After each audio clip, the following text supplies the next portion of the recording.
Hello, Mr. Padron. Thank you for your time. Hi, thank you very much. I'm happy to be here. Oh, fantastic. Well, we'd love to have you here. Now, first of all, I'd like to know what has brought you here today. Just talk a little bit about maybe your past work experience, past leadership experience, and what motivates you to be with us. All right. Well, in terms of past work experience, I have in high school I directed a musical, so that was an experience where I was directly in charge of it. I did everything for it. I produced it, set designed everything. So I was in charge of 9 actors and about 9 people who worked as tech for me. So they were working on doing the lights, the camera, backstage. They were stagehands, and so I was in charge of directing all of them.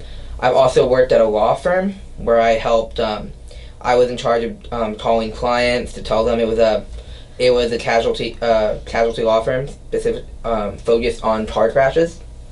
So when one got into an accident, I was the one who helped call people and tell them, get more information from them about it, get their insurance providers and various things. Additionally, I've also, in terms of leadership experience, I've worked in student government. In college. So last year I was a senator for student government. I was a freshman senator, and that position involved me joining various committees. So I was a member of the facilities committee. On that committee, we dealt with food services. So we dealt with a lot with the people who are the food service providers for our school. The big event though that we did on the facilities committee came with the creation of gender-neutral bathrooms in our school. Our school previously did not have any gender-neutral bathrooms, but I was directly involved in the creation of 2 gender-neutral bathrooms on the 3rd floor of our academic building. So that was a big step. So, sorry, I don't mean to interrupt you Go ahead. here. But how do you see all these very different, various attributes coming together? Where is the merger of, for example, you worked at a law firm and then you worked on a play, directing a play. How do you see the skills that you learned from the law firm and from the play and from the student government? How do they come together to create your overall capabilities as an employee? So, what do they demonstrate about you, essentially? Yes, it does. So from the play, I worked as a director specifically. So I was able to learn how to. I learned to get my image across, become more creative. I learned how to work with others because working on a play is a big ordeal. So, because even as a director and you're telling people how you want the show to go, people don't always follow what you want them to follow. So very often would I have an idea and I'd say, oh, do this, thinking that they would understand what I meant, and they wouldn't. So I had to learn how to properly state what I wanted to say and have them and how I want them to act. I also was in charge of leading them. So when you're in that sort of predicament where one of your actors or one of your stage crew doesn't necessarily see the same vision as you, how do you cope with that in terms of if you have a different idea of how it should be run, you being the director, manager, whatever leadership position you want to call it, how do you deal with an employee who has a different vision of what would be best for the company? I'm very open to listening to their vision. So if I think that the show should be going one way, however the actor says, no, I think we should do this way, I'm open to listening to it and looking at it. And perhaps I might have been wrong, perhaps they were correct. Or perhaps I can explain to them again why I think that I was correct. Very often though, it becomes a collaboration between the two parties. So I would say, oh, this is how it should be, but they do it a different way, and I'd be like, I really like that. We can incorporate that this way to make the show a lot better. And I feel that is a skill that I can bring not just in theater as a director, but I mean that also applies to working at a corporation where I can see something one way and another one of my coworkers or colleagues can see something working another way, and together we can go and create a much better product than what we would have done alone. So you'd say that you're willing to listen to others, but you're also taking your own ideas into consideration. Yes, of course. Essentially. I'm not going to be a pushover to where I would very much be like, if everyone says, no, we don't like this, that I would just say, all right, my idea is entirely wrong. I would be willing to look at both sides evenly. So Even would if you I- say you're effective? Sorry, I don't mean. No, go ahead. Would you say you're an effective decision maker? I would like to think so. That I am an effective decision maker when it comes to making big, important decisions. When have you faced a decision that was critical on your input versus a group input? For example, when in your past experience, can you remember or tell me of any particular circumstances under which you had to make an effective decision that was for the benefit of a group? You could think about it. No, Take yeah, your sure. time to. Well, the first thing that would come to mind would be I'm the treasurer of United Student Government. So part of my decision is, or part of my position is that I, as a treasurer, I deal with the budget packet for my club itself for student government. However, that position also comes with the responsibility of being the chairperson of the Student Activities Budget Committee. The Student Activities Budget Committee is a committee that we distribute funds to all the clubs on campus. It's a very important committee. It's a very rigorous job. But this semester, I was in charge of recreating the guideline. And there was one point to where we were discussing the possibility of dinner outings, which a dinner outing is where a club requests money so they can send a select group of members to go eat at a restaurant somewhere in the city. And so an issue we were having is we were trying to decide how we would decide what club would get them and why club would deserve it. And so my committee was it was a moot point in that my committee, half of them were on one side, half of them were on the other side. So I decided to just state the fact that I think the best idea would be if we could create another form that club leaders would have to fill out in order to get a dinner outing, so that way we can further understand what they mean by it. Now, with all these various student government responsibilities that you've had on school, what were some of your other objectives for being a part of such an organization, other than maybe the responsibility? Like, why did you initially want to be a part of the student government? The reason I initially ran to be student government. So I had ran for student government every year from throughout high school since I was since middle school also. I ran every year since I was in middle school. I had not won ever until I entered college. And I feel that, and so my thing is that I want to better the school. I want the students to be happy. I want to do my best to where I can help support them and make the school what the students want it to be. And throughout high school, I felt that student government was not capable of doing that. Or if they did do something that would help benefit the school, I want to be a part of it. I want to be a person who could put my input in and create a better product, in my opinion. And so when I entered student government, because I wanted to be able to have a voice and be able to actually impact the change to get change that the students needed.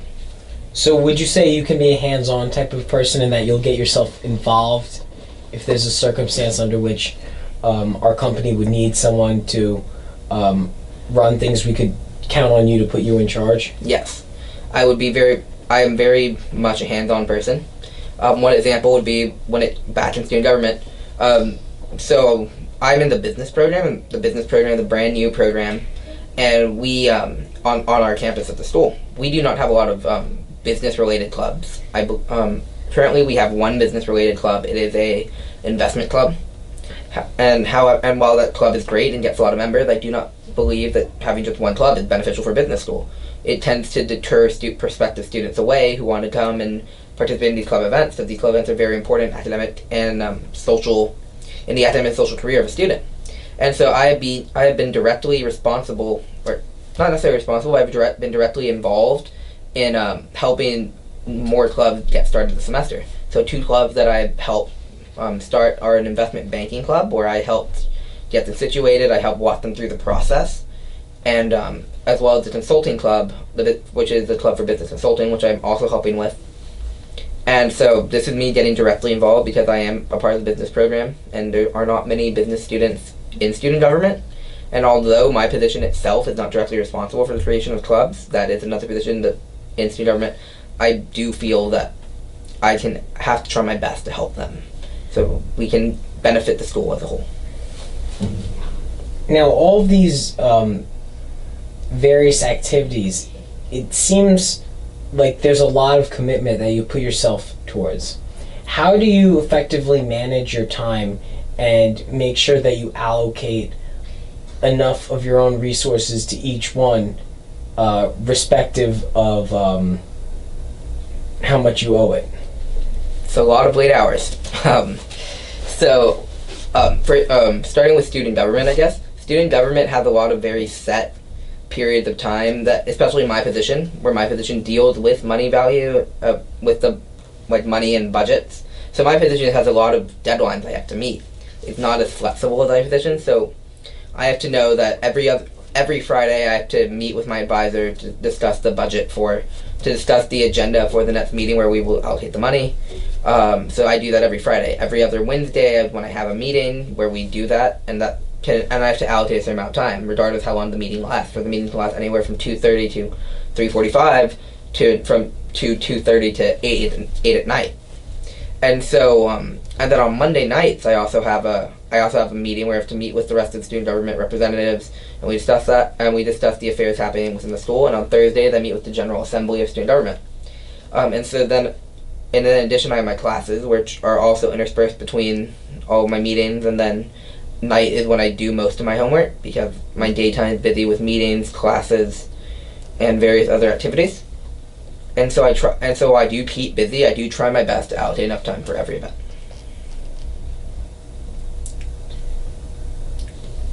After having heard all of your experiences and all of your various efforts that you've gone through, I'd now like to focus a little bit more of our conversation on maybe what are your future goals? What are you hoping to gain by working with this company, other than a salary and a stable job? What sort of personal development, or how can you see working for us for years to come benefiting you overall, maybe in work experience that you want to have or in your own life ambitions? So working with what I want to. What do you want? My goal for when I become an adult and finish school would be to I'd like to go to law school potentially. Why? Because I feel that being a lawyer is something, or at least having a law degree is something that would be beneficial for anyone and can give people enough knowledge to where they can succeed in the world. And so as a business student, I'd like to be a business student with a law degree. So I would like to go to law school. Afterwards, I would want to work in a law firm perhaps. But in order to truly understand law, one needs to understand other parts of the world. And so by working with your company, I'd be able to understand the company. I'd be able to understand more in the business world itself, and to where that can help benefit me in law, to where I can benefit not just myself, but also small businesses, large businesses, or even going back to my time as directing plays in high school, I could possibly benefit theatrical people and the entertainment industry. That seems well thought out in terms of your future goals. I put a lot of thought into it. Now, is there a specific type of law which you'd want to go into? The reason why I'm asking this is just so I get an understanding of how much time and effort you've put into devoting yourself to having an understanding of what you want of your future. I'm not looking for any specific firms or this or that. I'm just trying to get a better understanding of this is what you want to do with your life. This is the more specified area of law that you want to go into, or... Yes, of course. So as of right now, I'm just kind of focused on getting my law degree. I've thought of various paths to take afterwards. One path could be perhaps I don't even practice law. Perhaps I just go and I work in a business as a lawyer with a law degree. Maybe with my involvement in student government, maybe I'd actually want to run for government, maybe run for office one day. Really? That'd be something I'd be interested in. Then working the actual legal field, it would be perhaps business law is something I'd like to do. Going back to my background in theater, I would also really like to work in the entertainment field, work with entertainment law. Would be something that interests me. And in these various industries, is there a certain area specifically where you want to work? And by that I mean geographic location. Like, are there certain world cities or domestic cities where you see yourself, or maybe even not domestic cities, maybe just towns or? Well, I'm very open to where I want to work, preferably somewhere warm. I'm from the South. I'm from Texas, so I mean, I'd be very open to working perhaps Austin, Texas, or Dallas, or somewhere around there. That's an area that I really like. I'm from there. However, if I wanted to go farther north, I'd probably want to aim at around New York area. Now, why New York? This is more of just it's a mix of a personal and logistical reasons. For personal reasons, it's just since I was 8 years old, I've been coming to New York and I really enjoyed it, and it's something that I've always liked to do. And I just love the city itself. What is it about the city that you enjoy? I come from a small town, and when you come from a small town, you feel like you're a bit of and you feel that the small town is a little too small for you. You really want to go to a city that's enormous and you can do anything in, which is what I believe New York is. And so then logistically, it's also in the fact that I want to work in business potentially, or I want to work in the entertainment field, and New York is one of the few cities in the world to where a lawyer in that position or a normal person in that position can work and succeed. Interesting. And now,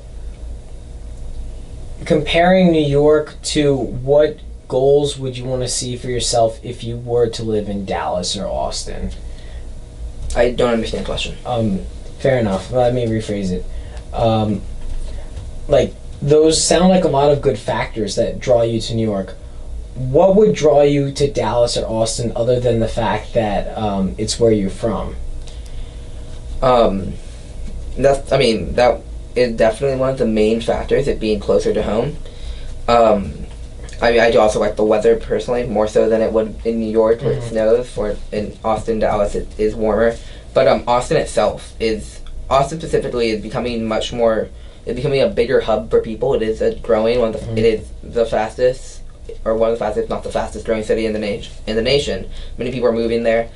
So it's not just the college town around UT anymore. Now it's a big area for business, a big area, entertainment's growing, but there's a lot of music scenes. In the legal field, it'd be helpful there as well. And I believe that Austin is a great city. Dallas is, while it's bigger than Austin itself, so it's still a very heavily populated city, and I could get a lot done there as well, working in business or in law or in the entertainment industry. Now, being from the South Texas area, what sort of cultural values do you think that you exhibit from your hometown or your home state? What part of your upbringing, how does that affect you in a sense of even not even just a work sense, but your personality, characteristics, and anything along those lines?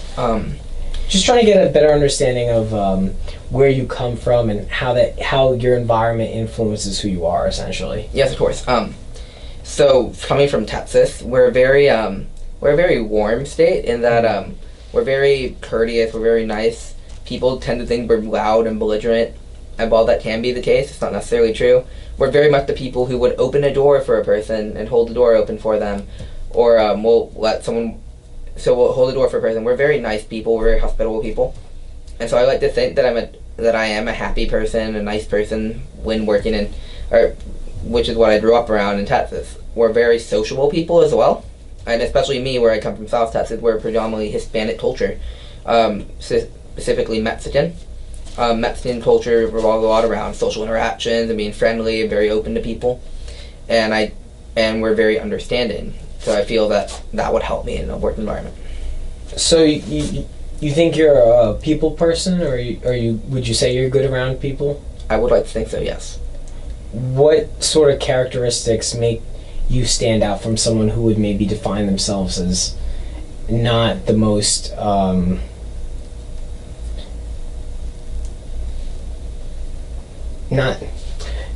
not the most sociable? Well, one big thing is that I don't have a problem talking to people. Mm-hmm. So I'm very ready to go. If one were to say, you need to go talk to this client, or you need to go talk to this higher level authority figure, I would very easily go and I'd talk to them. I wouldn't be that hesitant about it. I would go and I would go and start a conversation with them. I would still be formal, of course, because I'm not gonna go and talk to a person instantly like they're my friend. But I would go and say, "Hello, sir. How are you doing? I'm here to help you." And I would be very open to helping them and very open to listening to what they have to say and hopefully not intimidating them in any way. Now, if you're faced with a circumstance where you're meeting with one of our clients, we've just given you a new one, and the client is rather rude, how do you deal with that? How do you approach this person in a manner where you're conducting the standards by which we hold ourselves as a company to, but at the same time maintaining personal integrity? Well, for one, if they're being kind of rude about it, I would like to understand why. Like, what exactly is the issue they have with the company? What exactly is the issue they have in general?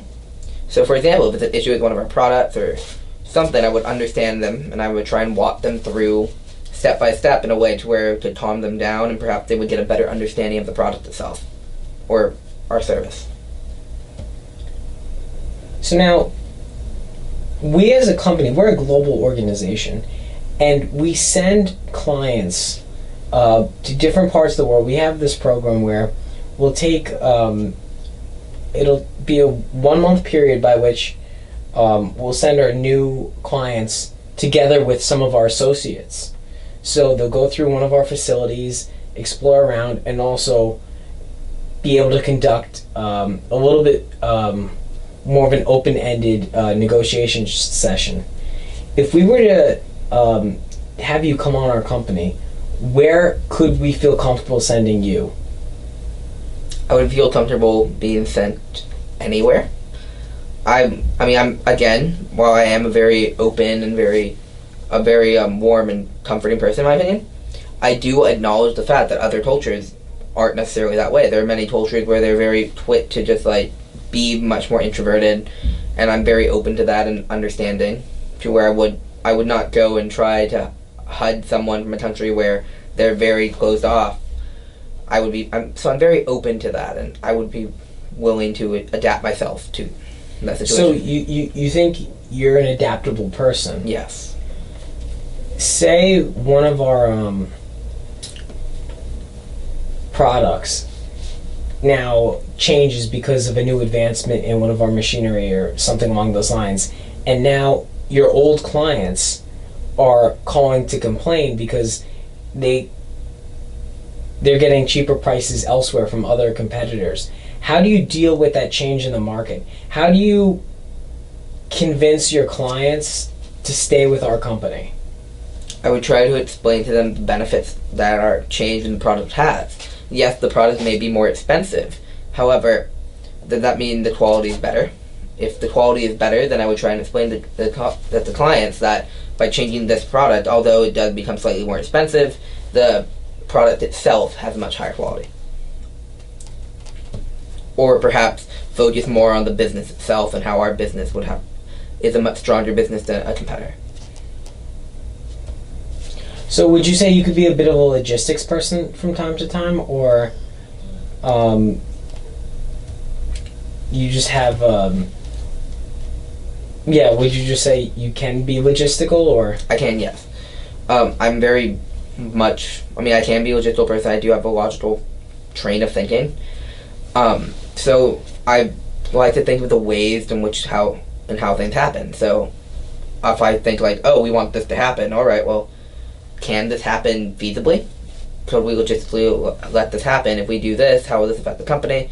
I do tend to think a lot in various different ways, and I like to think that thinking is one of my strengths, and that I try and see every angle of a decision before actually making a decision.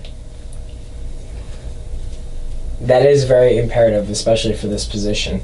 Now, if we were to assign you with a managerial position, what is the largest number of people that you would feel comfortable having underneath you if you were to come on the job right away?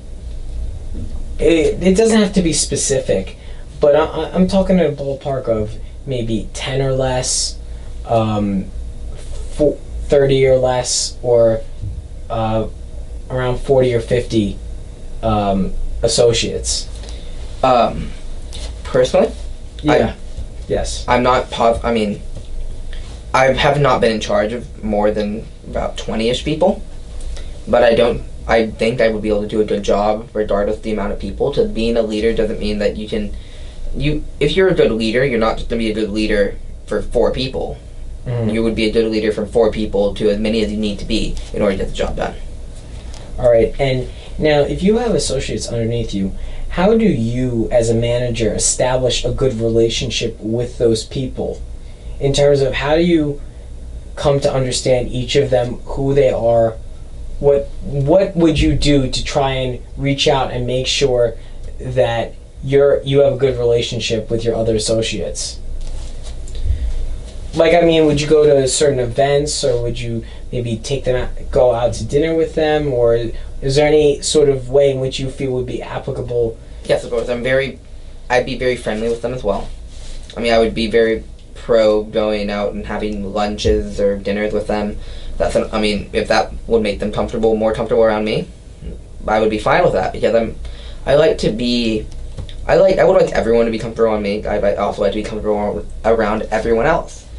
And so if that's a way for them to build trust, that'd be great. I also would treat everyone with respect, because I feel that if you don't respect others, no one will respect you. And do people respect you? I like to think so.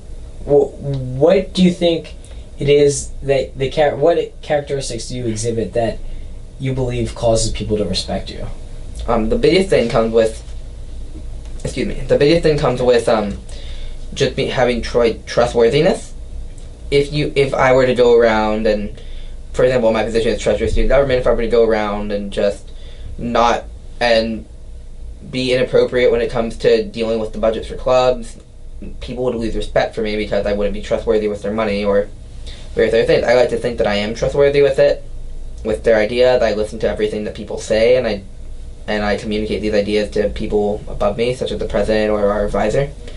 And so I feel that respect comes with treating people equally and treating people well, and also being truthful to people. Do you respect others around you?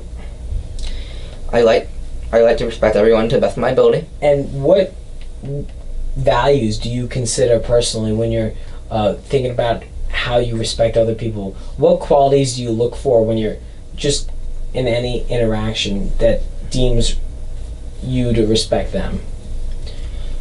I feel that respect isn't something you look for, it's something that you're given, or that you see, or you give to someone else. And so it would be, for example, the big one would be trustworthiness, truthfulness. It would be difficult for me to respect someone who would frequently lie to me or frequently lead me the wrong way. But rather someone who wants to work with me, who is open to ideas, and is a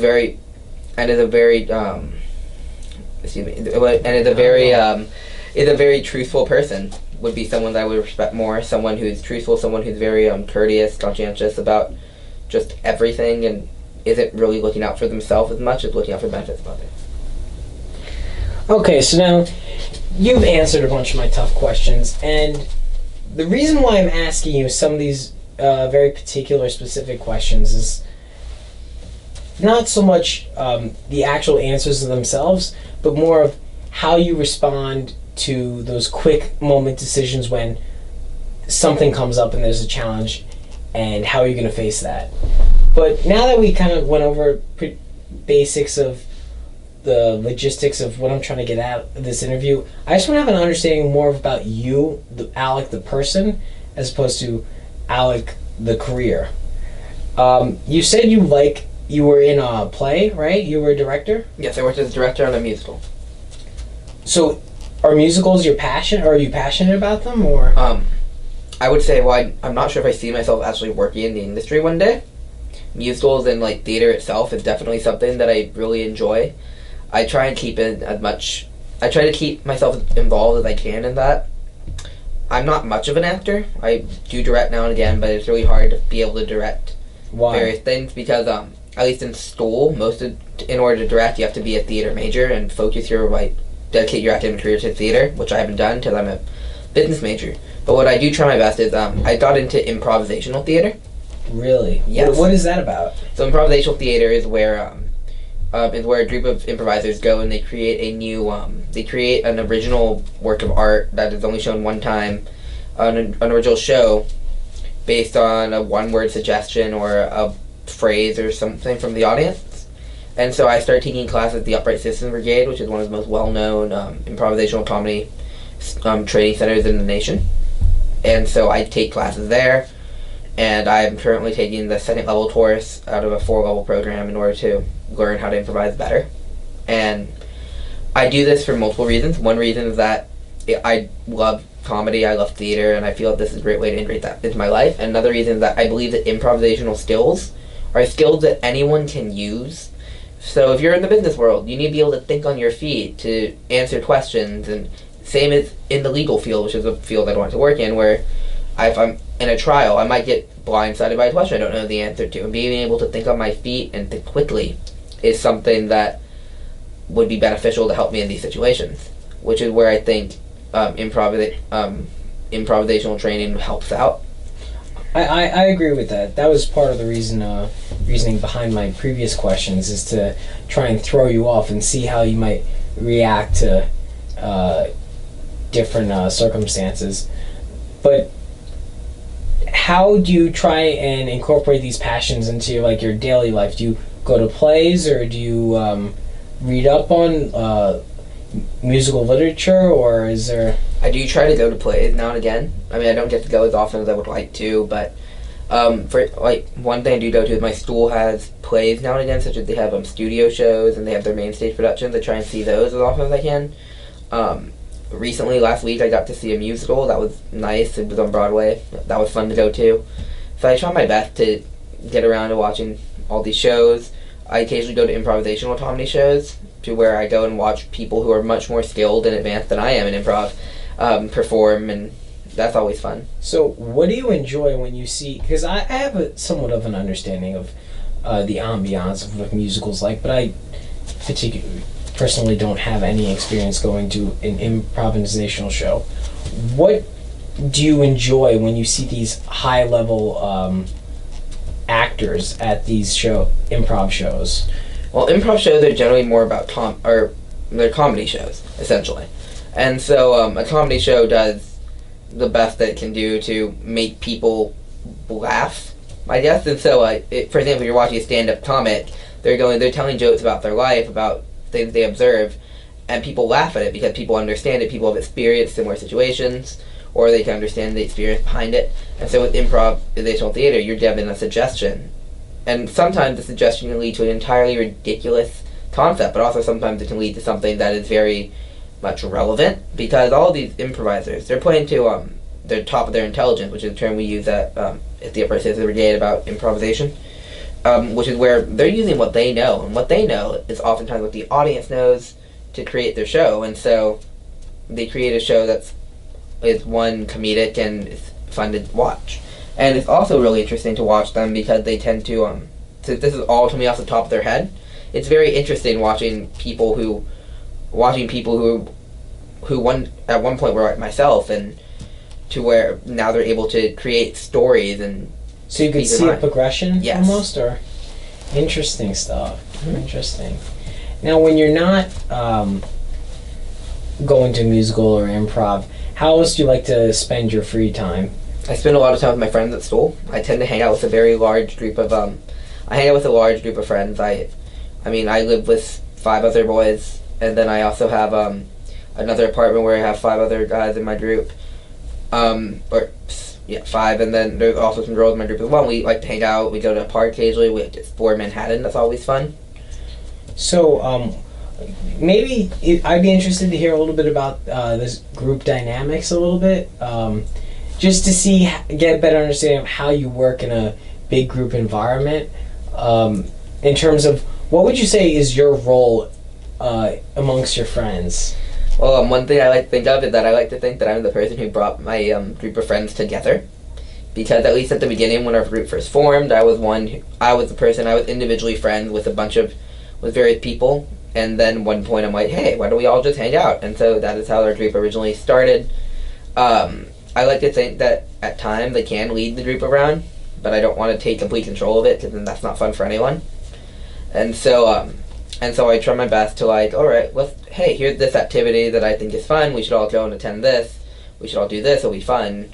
or I'll agree with people and say, yeah, no, that was a great idea, and I think that is something that's my role in the group, to be the leader when I have to be, but also try and keep the group together.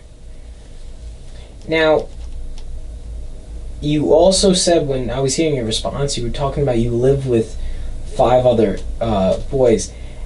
I could see a circumstance under which that might be a little bit of difficult to deal with. It is difficult, but this comes with dorming. It's the way the dorms are set up at Fordham University, my school.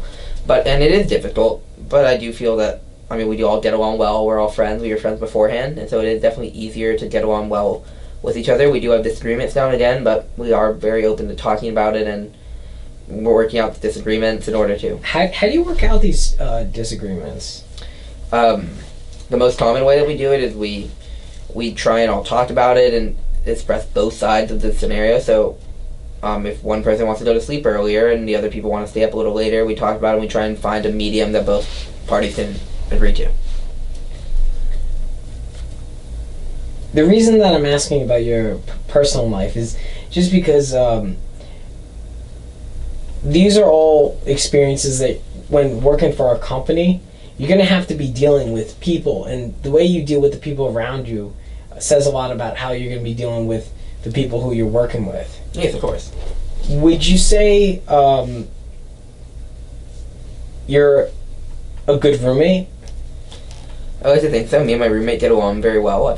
He's been my roommate for 2 years, and so So there is some sort of bond there. Yeah, then, definitely. I like to think that if we didn't get along well or we weren't good roommates, that we wouldn't be roommates anymore.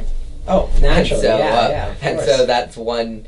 And so the fact that we're still roommates together and we would like to room next year together. Unfortunately, we're not going to, because I'm going to be I'm going to be going abroad to England for the summer. Really? Or for the fall semester. Oh, why don't you tell me a little bit about that? Okay, so at my program at the school is a business program, but it's a global business program, and so I feel that it's required by my school, but also it's something that I personally believe is that for a business program, especially on a global scale, you need to be able to experience other areas, and so one of the next best places to go aside from New York to experience business on a global level would be London.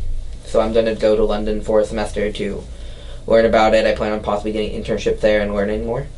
What type of internship would you want to get there? Is there a certain area or just work experience with the company? Just work experience with the company right now. I'm still exploring my options. And what are some of your goals in terms of understanding the culture around there, or the global business culture?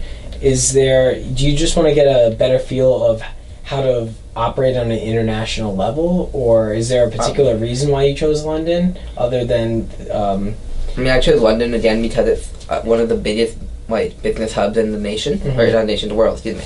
And so I believe that New York is the largest. However, London, in my opinion, is one of the next ones following New York. And so there I'd be able to not only experience European culture and how business works there. And then to further my knowledge of the culture itself, I'd like to travel a lot throughout the country, throughout Europe even, in order to go and get a better understanding of the different countries themselves. Wow, that sounds like it's going to be a great time. You're really going to enjoy yourself. Now, when you're put in this different environment, how are you going to cope with being surrounded by a completely different culture and people who you're not too familiar with? This goes back to what I said previously in my interview about how I'm very open to change, and I like to think of myself as a very adapting person, to where I would be I wouldn't go and try and push my culture on other people, because I don't think that's the correct thing to do. I feel that I would go and I would adapt myself. I would become more, I would understand their food, the way everything works there. And because I feel that getting a better understanding of that will help me not only just personally live there for a semester, but also help me in the future when I have to do business in London or have to do business in other parts of Europe. Well thought out. Very nice. It's going to be semester long, or? I'll be living there for about 3 to 4 months. And then after that point, how much time left are you expecting for your college career? So that would be next year when I'm a junior, so I would have the rest of my junior year, which would be half a year. and then my senior year, and then afterwards I would want to go to law school for 3 years. Where would you want to go to law school? I mean, I would like to look into either Texas, California, or New York, because those would be 3 places I'd like to practice law or work in. And so if I'd be interested in going to Fordham University Law School. That's something I wouldn't be opposed to. I mean, I got to school here for 4 years. I like it here. Perhaps other universities in New York, such as New York University, NYU, or Columbia, maybe, if I can get in. I would like to look at Texas, University of Texas, or I'm open to. My goal is to go to law school, so I'm very open to going to any law school I could get into. But I do like to aim high. And following law school, how long do you see yourself practicing law, or business law, or? I mean, it depends entirely on the situation I'm in. Ideally, I'd like to practice law for as long as I can, till I decide to retire, if I decide to retire. But again, also, I mean, if I might be open to just practicing law for several years and switching over to business side, because I do think a law degree is a degree that can help you in any situation which you're in. I agree. Now, is that the reason why you have such a expressed interest in law in the first place? We talked about this a little bit before, but I'm just trying to understand, like, where does the passion for law stem from? So, personally, I do think that a law degree is helpful for everything, and I feel that if I want to succeed in the world, I think that having a law degree would be very helpful in that. But additionally, I do like listening to law. Very often do I see myself reading up on a tort case, or watching or if I'm watching a TV show or a movie that involved a tort battle or the legal system. I do like watching how they're able to weave their way through, and I've always been fond of puzzles. And so to me, the legal system is a bit like a puzzle, to where you have to put all the pieces together to figure out a way to help your client. That's an interesting perspective. Mm-hmm. So would you say you're a relatively well-informed citizen then, when it comes to legal matters? So, I mean, I wouldn't say that I know everything. I also wouldn't say, I mean, I haven't attended a law school. I haven't really done extensive study on law. But for someone in your position at your age, you think you have a fair amount of... I will say there's always opportunity for me to learn. That is the answer that we like to hear. Now, what about in other aspects of your life? Do you follow politics at all, or do you... recently my father was actually running for elected official. Really? He was running for the state representative in Texas, and so I was following that. Around a bit. I learned a lot on how campaigns worked, and what you had to do, and the nitty and gritty of what you had to do when you're running for office. I do occasionally. I look at the news, especially now when it comes with the elections and what's happening. So yeah, I follow politics a bit. So how'd your father's campaign go? Unfortunately, he did not win, but he did learn a lot. He met a lot of people, and I personally learned a lot on what you have to do, because, as I mentioned earlier in the interview, politics is something I might be interested in doing one day. And so watching my father do it is something that I feel like I learned from and possibly run it. Yeah, you gained an experience from it. Yes. That's very interesting. So now, we've talked about your career ambitions, your passions, what you want to do in terms of how you want to work with people. But what about your life ambitions in terms of what do you want people to remember you as? Who do you want people to think of when they think of Alec Padron? For example, I would personally describe myself as a sociable, outgoing type of person. How do you want people to remember you by? And the reason why I ask this is because if you're representing our company, the vibe that you're giving off to our clients is the impression that they're going to get. You're going to be their first impression of us. So I just want to get a better understanding of what type of impression do you want to give off? Okay, so I mean, I like to give off that I'm a respectable person. Which I definitely get that sentiment from you. Yes. I feel you're sociable, respectful. You've answered all my hard-hitting questions from left and right. And but is there any sort of what's distinguishing about you? And you could definitely take your time because this is definitely an open-ended question. We have plenty of time here, so we're not in a rush at all. Okay. So what I mean, so what I would so how I would want people to think of me when they think of me. What I mean, again, it's just I want to be known as essentially a good person. I don't want to be a person who everyone thinks is just an awful individual who's just out there to make money and stab everyone in the back. I want to be a good person who people can rely on, who people can come with who I would want to help people. I want to be able to succeed, but also not not burn any bridges doing so. That is very nice to hear, as we try our best to make sure our associates are not in any way thought of slimy sort of businessman type, because here at our firm we're not about that. We're about looking out for others while also helping ourselves. All right, well, after having talked with you for this duration, I feel that I have a good understanding of where you could possibly fit in with this company. I have to talk with my other associates, but we'll be in touch with you shortly. Within about 5 to 7 business days, you should hear a call about whether or not you've got the position. But following this point, I'll just send you a brief email just to go over some of the things we talked about and make sure you have a good understanding of whether or not you'd fit into this company's role. I really want to thank you for your time. It was a pleasure talking to you. Thank you very much. And we'll definitely keep in touch. Thank you.